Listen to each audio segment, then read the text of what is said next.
कार्तिक माह महात्म्य 9वां अध्याय। राजा पृथु ने कहा, हे मुनिश्रेष्ठ नारद जी, आपने कार्तिक माह के व्रत में जो तुलसी की जड़ में भगवान विष्णु का निवास बताकर उस स्थान की मिट्टी की पूजा करना बतलाया है, तय मैं श्री तुलसी जी के महात्म्य को सुनना चाहता हूँ। तुलसी जी कहाँ और किस प्रकार उत्पन्न हुई, ये बताने की कृपा करें। नारद जी बोले, राजन, अब आप तुलसी जी की महत्ता तथा उनके जन्म का प्राचीन इतिहास ध्यानपूर्वक सुनिए।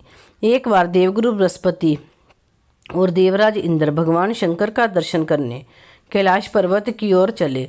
तब भगवान शंकर ने अपने भक्तों की परीक्षा लेने के लिए जटाधारी दिगंबर का रूप धारण कर उन दोनों के मार्ग में अवरोध उत्पन्न किया। यद्यपि वह तेजस्वी, शांत, लंबी भुजा और चौड़ी छाती वाले, गौर वर्ण और विशाल नेत्रों से युक्त तथा सिर पर जटा धारण किए वैसे ही बैठे थे, तथापि उन भगवान शंकर को ना पहचान कर इंद्र ने उनसे उनका नाम व धाम आदि पूछते हुए कहा कि क्या भगवान शंकर अपने स्थान पर हैं या कहीं गए हुए हैं। इस पर तपस्वी रूप भगवान शिव कुछ नहीं बोले। इंद्र को अपने त्रिलोकीनाथ होने का गर्व था। उसी अहंकार में के प्रभाव से वह चुप किस प्रकार रह सकता था। उसने क्रोधित होते हुए उस तपस्वी को धुड़क कर कहा, अरे मैंने तुझसे कुछ पूछा है और तू उसका उत्तर भी नहीं देता। मैं अभी तुझ पर वज्र का प्रहार करता हूँ, फिर देखता हूँ कि तू कौन तुझ दुर्मति की रक्षा करता है। इस प्रकार कहकर जैसे ही इंद्र ने उस जटाधारी दिगंबर को मारने के लिए हाथ में वज्र लिया, वैसे ही भगवान शिव ने वज्र सहित इंद्र का हाथ स्तंभित कर दिया और विकराल नेत्र कर उसे देखा। उस समय ऐसा प्रतीत हो रहा था कि वह दिगंबर प्रज्वलित हो उठा और वह अपने तेज से जला देगा। भुजाएं स्तंभित होने के कारण इंद्र दुखित होने के साथ साथ अत्यंत कुपित भी हो गया, परंतु उस जटाधारी दिगंबर को प्रज्वलित देखकर बृहस्पति जी ने उन्हें भगवान शंकर जानकर प्रणाम किया और दंडवत होकर उनकी स्तुति करने लगे। बृहस्पति भगवान शंकर से कहने लगे, हे दीनानाथ, हे महादेव, आप अपने क्रोध को शांत कर लीजिए और इंद्र के इस अपराध को क्षमा कीजिए। बृहस्पति के यह वचन सुनकर भगवान शंकर ने गंभीर वाणी में कहा, मैं अपने नेत्रों से निकाले हुए क्रोध को किस प्रकार रोकूं। तब बृहस्पति ने कहा, भगवान, आप अपना भक्त वत्सल नाम सार्थक करते हुए अपने भक्तों पर दया कीजिए। आप अपनी इस तेज को नियंत्रण स्थापित कीजिए और इंद्र का उद्धार कीजिए। तब भगवान शंकर गुरु बृहस्पति से बोले, मैं तुम्हारी स्तुति से अत्यंत प्रसन्न हूँ। तुमने इंद्र को जीवन दान दिलवाया है। मुझे विश्वास है कि मेरे नेत्रों की अग्नि अब इंद्र को पीड़ित नहीं करेगी।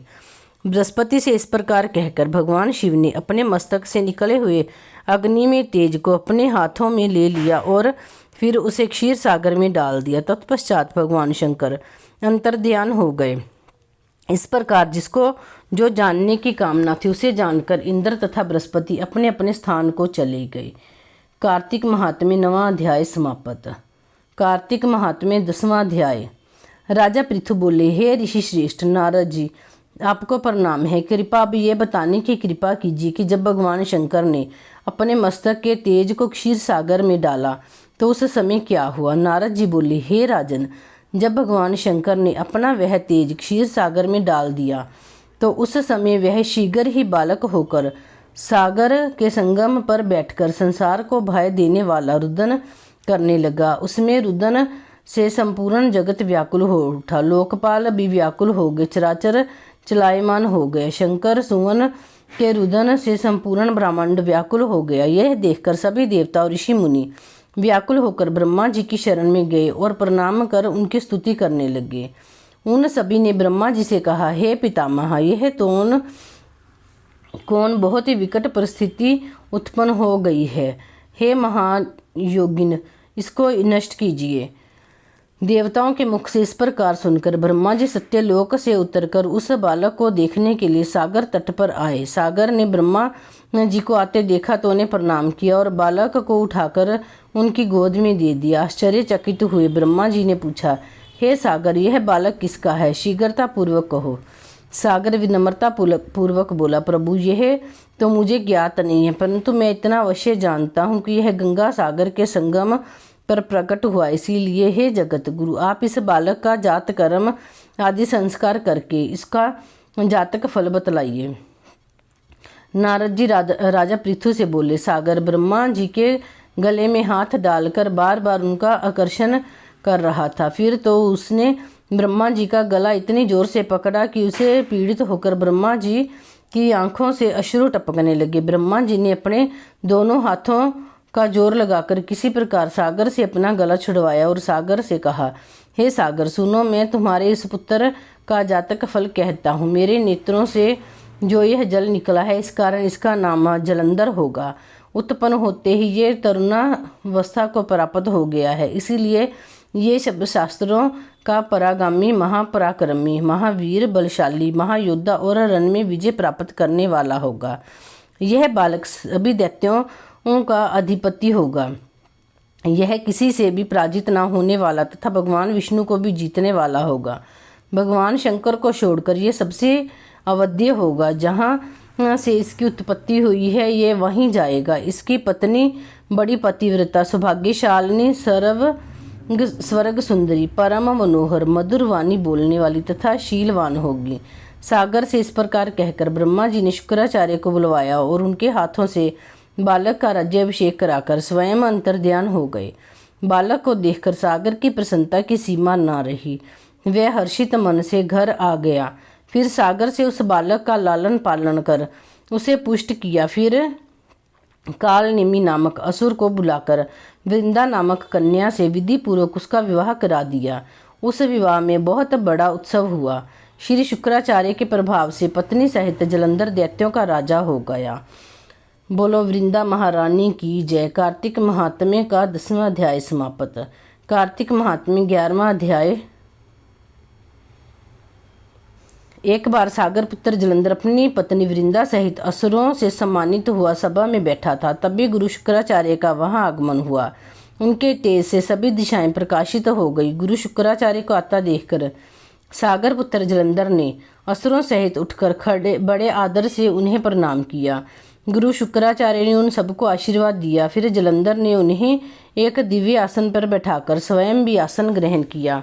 फिर सागर पुत्र जलंधर ने उनसे विनम्रता पूर्वक पूछा, हे गुरुजी, आप हमें ये बताने की कृपा करें कि राहु का सिर किसने काटा था। इस पर दैत्य गुरु शुक्राचार्य ने विरोचन पुत्र हिरण्यकश्यप और उनके धर्मात्मा पुत्र का परिचय देकर देवताओं और असुरों द्वारा समुद्र मंथन की कथा संक्षेप में सुनाते हुए बताया कि जब समुद्र से अमृत निकला तो उस समय देवरूप बनाकर राहु भी पीने बैठ गया। इस पर इंद्र के पक्षपाती भगवान विष्णु ने राहु का सिर काट डाला। अपने गुरु के मुख से इस प्रकार के वचन सुनकर जलंधर के क्रोध की सीमा ना रही। उसके नेत्र लाल हो गए। फिर उसने अपने दसमर नामक दूत को बुलाया और उसे शुक्राचार्य द्वारा सुनाया गया वृतांत सुनाया। तत्पश्चात उसने दसमर को आज्ञा दी कि तुम शीघ्र ही इंद्रपुरी में जाकर इंद्र को मेरी शरण में लाओ। दसमर जलंधर का बहुत आज्ञाकारी एवं निपुण दूत था। वह जल्द ही इंद्र की सुधर्मा नामक सभा में जा पहुंचा और जलंधर के शब्दों में इंद्र को बोला, हे देवता धाम, तुमने समुद्र का मंथन क्यों किया और मेरे पिता के समस्त रत्नों को क्यों ले लिया? ऐसा करके तुमने अच्छा ही नहीं किया। यदि तू अपना भला चाहता है तो उन सब रत्नों एवं देवताओं सहित मेरी शरण में आ जा, अन्यथा मैं तेरे राज्य का ध्वंस कर दूंगा। इसमें कुछ भी मिथ्या नहीं है। इंद्र बहुत विस्मित हुआ और कहने लगा, पहले मेरे भाई से सागर ने सब पर्वतों को अपनी कुक्षी में क्यों स्थान दिया और उसने मेरे शत्रु दैत्य की क्यों रक्षा की? इसी कारण मैंने उनके सब रत्न हरण किए हैं। मेरी द्रोही सुखी नहीं रह सकता, इसमें संदेह नहीं है। इंद्र की ऐसी बात सुनकर वह दूत शीघ्र ही जलंधर के पास गया और सब बातें कह सुनाई। उसे सुनते ही वह दैत्य मारे क्रोध के अपने होंठ फड़फड़ाने लगा और देवताओं पर विजय प्राप्त करने के लिए उसने घोत आरंभ किया। फिर सब देवताओं पताल से करोड़ों करोड़ों दैत्य उसके पास आने लगे। शुभ निशुभ आदि करोड़ों सेनापतियों के साथ जलंधर इंद्र से युद्ध करने लगा।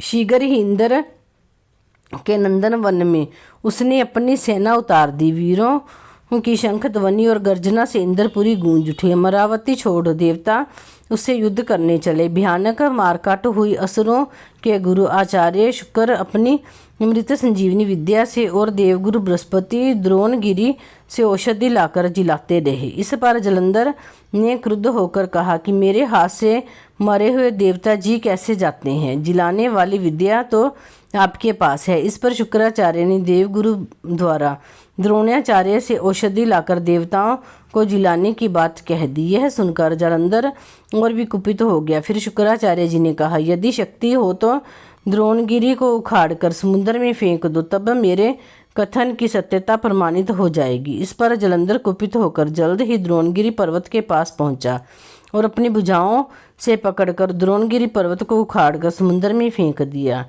ये तो भगवान शंकर का तेज था, इसमें जालंधर की कोई विचित्रता नहीं थी। तत्पश्चात यह सागर पुत्र युद्ध भूमि में आकर बड़े तीव्र गति से देवताओं का संहार करने लगा। तब द्रोणाचार्य की औषधि लेने गए तो द्रोणांचल को उखड़ा हुआ शून्य पाया। वह भयभीत हो देवताओं के पास आए और कहा कि युद्ध बंद कर दो, जलंधर से अब नहीं जीत सकोगे। पहले इंद्र ने शिवजी का अपमान किया था। यह सुन देवता युद्ध में जय की आशा त्याग कर इधर उधर भाग गए। सिंधु सुत निर्भय हो अमरावती में घुस गया। इंद्र आदि सब देवताओं ने गुफा में शरण ली।